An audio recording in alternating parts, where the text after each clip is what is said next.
Autre crise, Marine Le Pen, celle qui se joue à la frontière entre la Turquie et la Grèce, où se trouvent des dizaines de milliers de migrants dont la majorité vient de Syrie. Le président turc Erdogan est aujourd'hui en Belgique pour s'entretenir avec les autorités européennes. Qu'est-ce qu'il faut lui dire? Non, la majorité ne vient pas de Syrie. En réalité, les Syriens sont ultra minoritaires. L'Afghanistan, quelques-uns. Non. Ça vient de partout.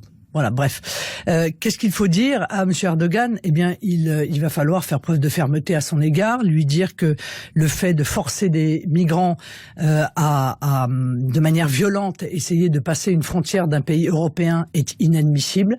Il faut le menacer et mettre en œuvre des sanctions si c'est nécessaire. Il faut que les pays européens envoient des hommes pour aider les Grecs à tenir leurs frontières. Il faut évidemment... Erdogan, peu importe s'il fait partie de l'OTAN.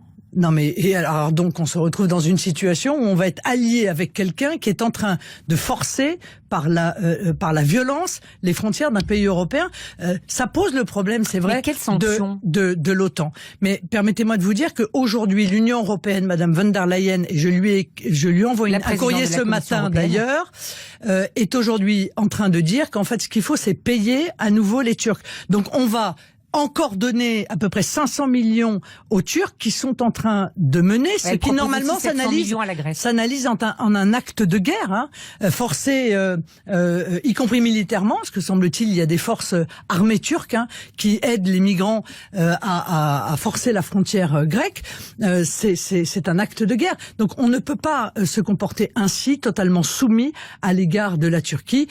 Si la Commission européenne définitivement est incapable de protéger les pays européens, il faut que les dirigeants européens se protègent eux-mêmes. Et moi, je demande évidemment à Emmanuel Macron immédiatement, d'abord, de rappeler notre ambassadeur, de renvoyer l'ambassadeur turc en Turquie, et surtout de remettre en place nos frontières, parce que là aussi, dans cette crise-là aussi, il va falloir un tout petit peu anticiper. On a appris que l'Europe a envisagé de prendre en charge 1000 à 1500 enfants qui sont au milieu entre la Grèce et la Turquie.